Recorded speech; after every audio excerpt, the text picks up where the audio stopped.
If you ask my father, Mr. Chen, about his daughters, he'll likely tell you about Olivia. Olivia, the brilliant one, the future star attorney, the one who followed the carefully prescribed path. Top grades, debate team captain, prestigious law school acceptance at Northfield University, their shared alma mater. He'll show you photos, Olivia winning awards, Olivia beaming in family portraits, Olivia perfectly embodying the successful second-generation immigrant dream our parents cultivated so meticulously in our quiet Seattle neighborhood. And if you ask about me, Sophia, if I happen to be standing right there, you might get a vague gesture, a brief addendum, and this is her sister. No name required, no context offered, just the sister, the quiet one, the one who deviated from the script, the footnote. For years I thought maybe I imagined the disparity, the subtle but constant erasure. Maybe I was too sensitive, reading into the way conversations shifted when I entered a room, the way my own achievements, a state science fair win, a published photograph in a local journal, were met with polite nods, while Olivia's every minor triumph was lauded. Maybe it was normal for parents to frame the annual Christmas photo just so, ensuring Olivia was perfectly centered, holding the family dog, flanked by mom and dad, while my shoulder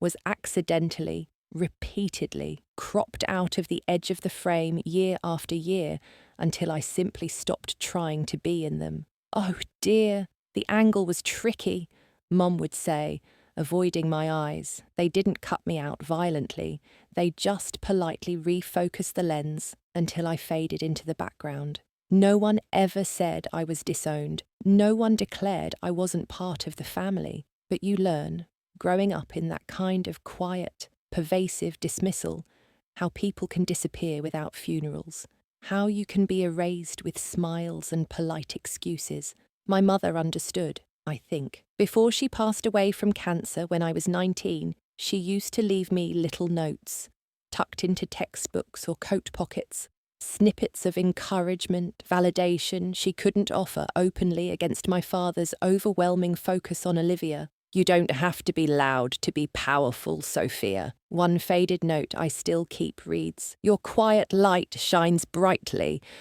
Maybe she saw the path I would eventually take, the one that led me away from their expectations, towards something built in the quiet, away from their judging eyes. After Mom died, the dynamic solidified. Olivia shone brighter under Dad's concentrated ambition. I retreated further. I went to Northfield too, not law school, but engineering. I was good at it, loved the logic, the problem solving, but it wasn't the right kind of success. I dropped out of my master's program after landing a research position, a decision met with profound disappointment from Dad, an academic. Sophia, that's not a real career path. Paul, I eventually left academia too, quietly co-founding BioTech with a few like-minded colleagues. We worked in stealth mode for years, bootstrapping, fueled by late nights and cheap coffee, developing low-cost diagnostic tools and telehealth infrastructure for underserved rural communities. I used a professional pseudonym in the early filings, partly for competitive reasons, partly, if I'm honest, to keep it off my family's radar. I didn't need their input, their skepticism, or their inevitable attempts to guide me towards something more conventional. BioTech grew quietly, successfully, making a real impact in places often overlooked by major medtech firms. I became CEO, still keeping a relatively low profile, letting our work speak for itself. I lived simply, reinvesting everything back into the company. Distance from my family felt like necessary self-defense. Then, on a Tuesday morning last month, 2 emails arrived that set the collision course. The first was unexpected, forwarded from the Northfield University Alumni Relations Office. Subject, invitation, keynote speaker, Northfield Annual Investor Summit and Innovation Showcase. My breath hitched. They were inviting the CEO of BioTech, still listed under my professional alias in some databases, but clearly they knew who I was now, to deliver the closing keynote at their biggest event of the year. It was a significant honour, a recognition of BioTech's growing influence. I scanned the details, date, time, venue, and froze. The summit was scheduled for the exact same weekend on the exact same Northfield University campus as the main commencement ceremony for the graduating class of 2025. Olivia's class. My heart did a strange mix of racing and stopping. The irony was almost too perfect. Me, the dropout, invited back as a keynote speaker, while Olivia, the star, received her diploma across the quad. A part of me felt a surge of vindication, another part felt only weariness. Then the second email landed, forwarded inevitably by my well-meaning but completely clueless Aunt Susan. It was a chain discussing Olivia's graduation celebration logistics, photos of Olivia in her cap and gown, catering menus, seating chart discussions for the private family dinner afterwards, embedded deep in the thread. A reply from my father to Aunt Susan regarding the guest list for that dinner. Keep it tight, Susan. Just family and the law firm partners who sponsored Olivia, and make sure Sophia doesn't hear about the exact date or time. Last thing we need is her showing up and causing some kind of distraction on Olivia's big day. Distraction. That single word hit harder than any forgotten birthday or cropped photograph ever had. A distraction, an embarrassment, someone to be managed, hidden, kept away from the spotlight shining so brightly on my sister. They weren't just overlooking me anymore, they were actively planning my exclusion, preemptively erasing me from an event I hadn't even known was happening. The old sadness, the familiar resignation didn't come this time. Something else took its place, a feeling colder, sharper, like ice forming over a deep lake. Fine. They didn't want me at their celebration. They thought I was a distraction. Then I wouldn't just show up. I would own the room next door. I sat in the dark of my apartment for a long time that night, the only light coming from my laptop screen.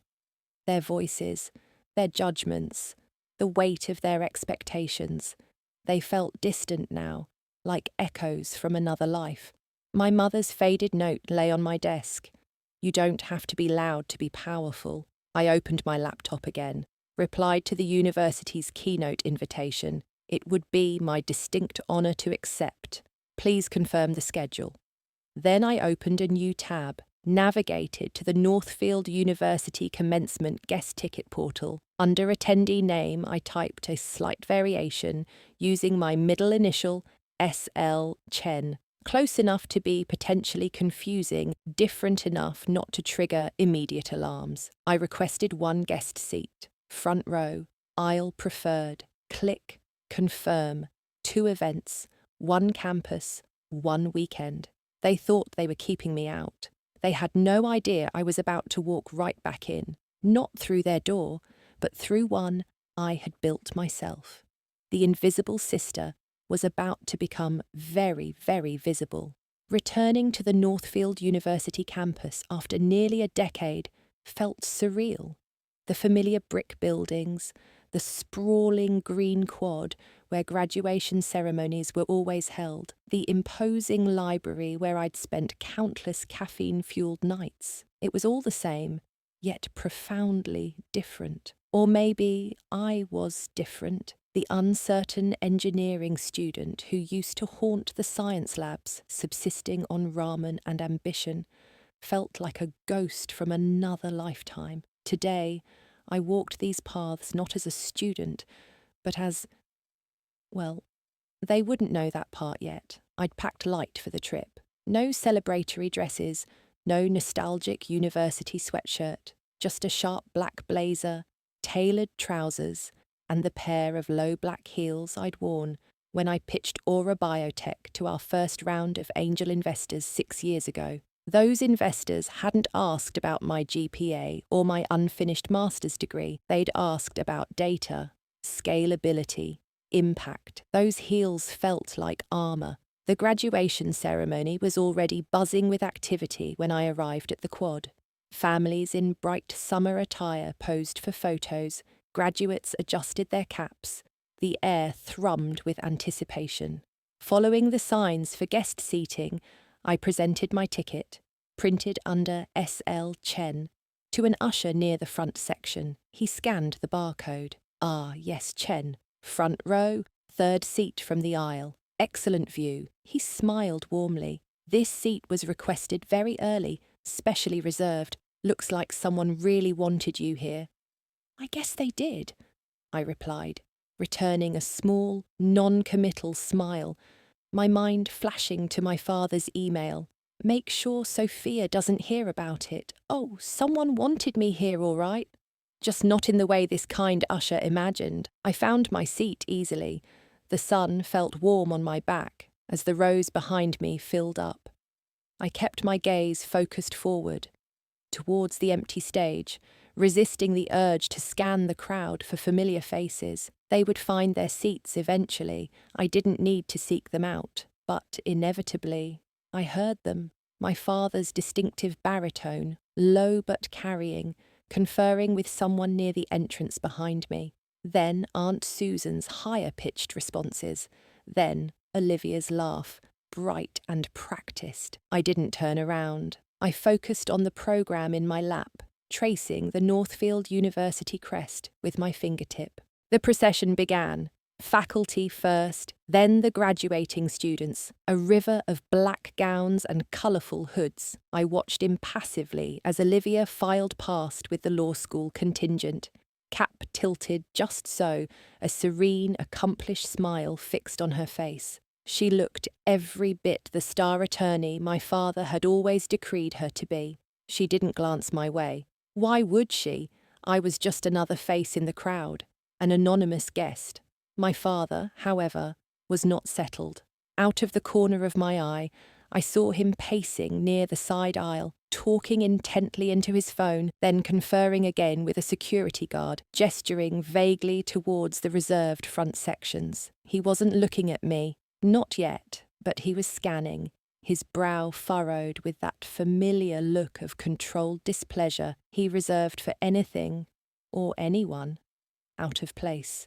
He probably couldn't put his finger on it, but his finely honed sense of control likely told him something wasn't quite right. Some uninvited variable had entered his carefully curated equation. I kept my head slightly bowed, pretending to study the program intently. Let him search, let him worry. Then a shadow fell over me. A man in academic robes paused beside my row. I recognized him instantly. Professor Davies, one of the most respected figures in the law school, known also for his keen interest in intellectual property and technology law. Olivia had often mentioned wanting to impress him. He glanced at me, then did a distinct double take, his eyes narrowing slightly in recognition. He leaned down, keeping his voice low, discreet, though the woman next to me definitely noticed. "Excuse me," he whispered.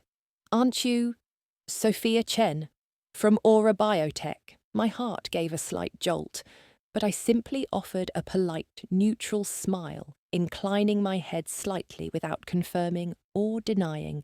His eyes lit up with academic enthusiasm. "I thought so. I've been following BioTech's work closely. Read your published case study on the rural telehealth infrastructure deployment. Absolutely brilliant work. Groundbreaking, really." His praise, genuine and offered freely based on merit, was a stark contrast to the silence and dismissal I'd received from my own family for years. It was a strange, unexpected affirmation, happening right here, under my father's suspicious gaze. I saw the professor glance quickly towards the area where my family was seated, perhaps recognizing Olivia as his student, before giving me another respectful nod and moving on to join the faculty seating. The woman beside me gave me a curious look. Across the quad, I could see the sleek glass facade of the auditorium where the investor summit was being held. Banners with sponsor logos fluttered alongside the university flags. My keynote wasn't for another hour, but the thought of that stage, my stage, was a comforting anchor. Behind me, my father's voice sharpened again, speaking to the security guard who had reappeared. "Are you sure all front row guests checked in with approved tickets? There might be someone who isn't supposed to be seated there." I didn't flinch, didn't turn. Let him pace, let him fume, let him scrutinize the seating chart. The girl he thought he was looking for, the dropout, the distraction, the embarrassing older sister. She wasn't really here. Only S.L. Chen, anonymous guest, occupied this seat. For now.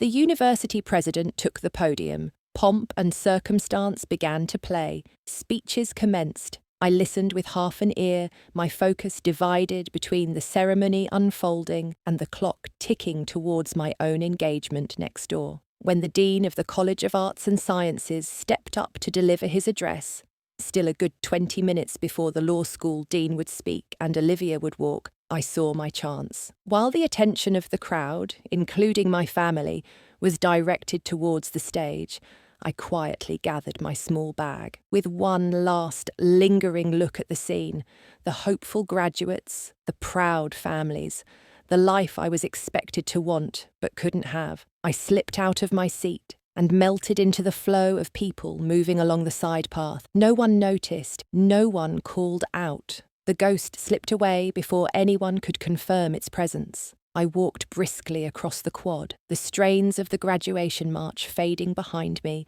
the gleaming glass walls of the summit auditorium beckoning ahead. Relief washed over me, mingled with a surge of adrenaline. Phase 1 complete. Time for Phase 2. Time to stop being a ghost and start being a CEO. Slipping out of the graduation ceremony felt like shedding an old skin. I walked briskly across the quad, the cheerful sounds of pomp and circumstance fading behind me, replaced by the low, expectant hum emanating from the sleek glass auditorium of the Northfield Innovation Centre. This felt different. This felt like my territory. Backstage was a controlled chaos of tech crews, event staff, and other speakers mingling with practiced ease. My CTO, David, found me immediately, handing me a water bottle and a tablet displaying the final speaker schedule. "You're on after the Chancellor's welcome," he said, his eyes scanning the room, auditoriums packed, lots of venture capital, industry heavyweights. They still think the CEO of BioTech is some mysterious Silicon Valley type, probably a white guy from Stanford who codes in his sleep. He grinned. They're in for a surprise. "Let's hope it's a good one," I murmured, taking the tablet. I found a quiet corner, ostensibly to review my slide deck one last time. The presentation was solid. BioTech's growth metrics, our impact on rural healthcare access through telehealth infrastructure, projections for the next 5 years, clean data, compelling visuals. But something felt incomplete. I scrolled to the final slide. It was the standard, safe closing, Biotech, innovating for a healthier future. Thank you, polished, professional, forgettable. It didn't feel right. Not today. Not after sitting in that audience, feeling the weight of my family's erasure, hearing my father try to police my very presence. This keynote wasn't just about Biotech. It was about reclaiming a narrative they had tried to bury. My fingers hovered over the delete key. Then I pressed it. The generic closing vanished. I created a new slide. Simple white background.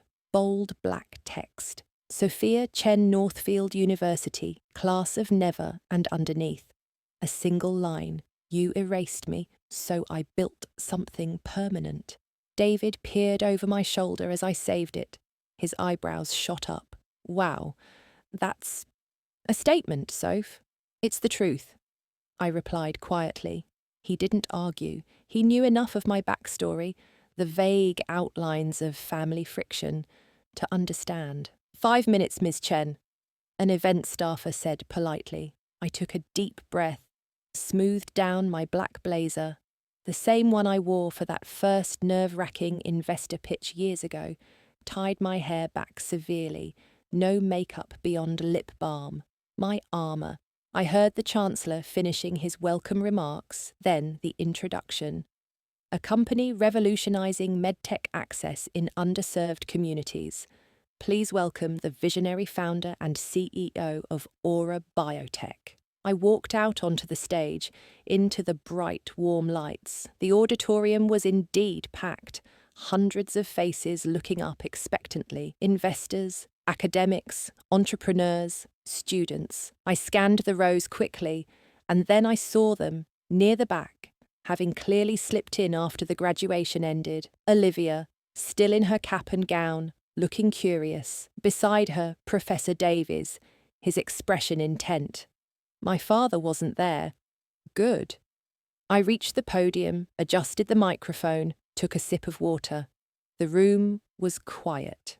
Good morning, I began, my voice steady, resonant in the large hall. For years, BioTech has operated somewhat under the radar, focusing on building tangible solutions rather than generating buzz. Many of you know our work, our data, our impact. I paused, letting my gaze sweep the room. But few of you know the person behind it. My name, I took another breath, meeting the curious eyes head-on, is Sophia Chen, founder and CEO of BioTech. A beat of silence, then a ripple went through the auditorium. Murmurs, people leaning towards each other. Phones subtly raised to Google the name. I saw Professor Davies lean over and whisper something to Olivia, whose eyes widened in stunned comprehension. The dots were connecting.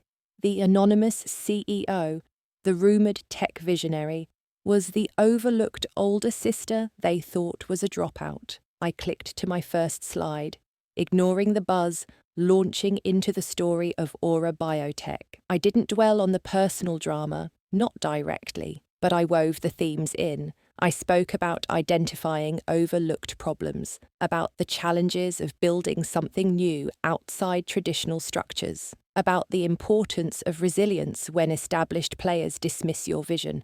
I talked about data proving the need in rural communities my family considered nowhere. I highlighted the technology we built, the partnerships we forged, the lives impacted. I presented the numbers, the exponential growth, the market share, the projections that had investors leaning forward in their seats. I spoke with the passion and precision born from years of pouring my entire being into this company, into this proof that I existed, that I mattered. As I moved towards my conclusion, outlining our vision for expanding diagnostic access globally, I noticed Professor Davies stand up and move towards one of the aisle microphones set up for the Q&A session, even though I hadn't opened the floor yet. He caught my eye, a look of profound respect, perhaps even apology, on his face. I finished my concluding remarks. Our goal is simple: to ensure that access to quality healthcare is determined by need, not by zip code. Thank you. As applause began to build, Professor Davies stepped up to the microphone. His voice boomed slightly through the speakers. Ms. Chen, he began, looking directly at me, ignoring the rising applause.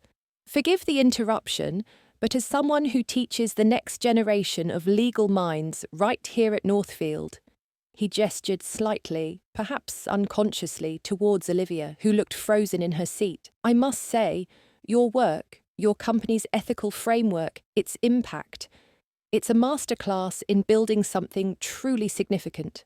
Truly. He paused, his gaze unwavering. Nice work, CEO. The applause swelled again, louder this time, mixed with appreciative laughter at his directness. But his words, delivered with such public, academic authority, weren't just for the room. They were for Olivia. They were for the family members who weren't there. It was the ultimate, unexpected validation, delivered by the very person whose approval my sister likely craved most. I saw Olivia flush, Looking down at her hands, I simply nodded my thanks to Professor Davies, a small smile touching my lips. Then I fielded a few brief questions from the audience before concluding the session. I left the stage via the back exit, David meeting me with a wide grin. "Told you they'd be surprised," he said.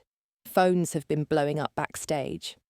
"Let them buzz," I said, feeling drained but strangely light. Back in my hotel room later, packing my bag, I finally checked my phone. Dozens of notifications. Texts from cousins. "OMG, Sophia, was that you?" LinkedIn requests from people I hadn't heard from in years. An email from my father's old business partner. "Greg mentioned seeing your keynote. Impressive.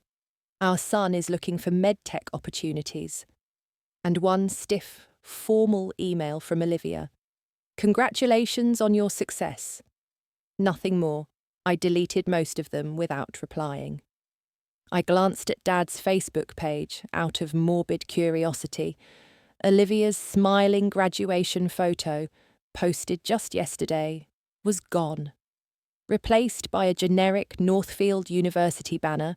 The real vindication wasn't in their sudden attempts to reconnect now that I was successful. It wasn't about making them regret their dismissal, though perhaps they did. The real vindication was quieter. It was the knowledge that I had built something real, something impactful, something mine, born not just from intellect and hard work, but from the ashes of their neglect. They had tried to erase me, to write me out of their story, but I had simply picked up the pen and written my own, a better one, a truer one.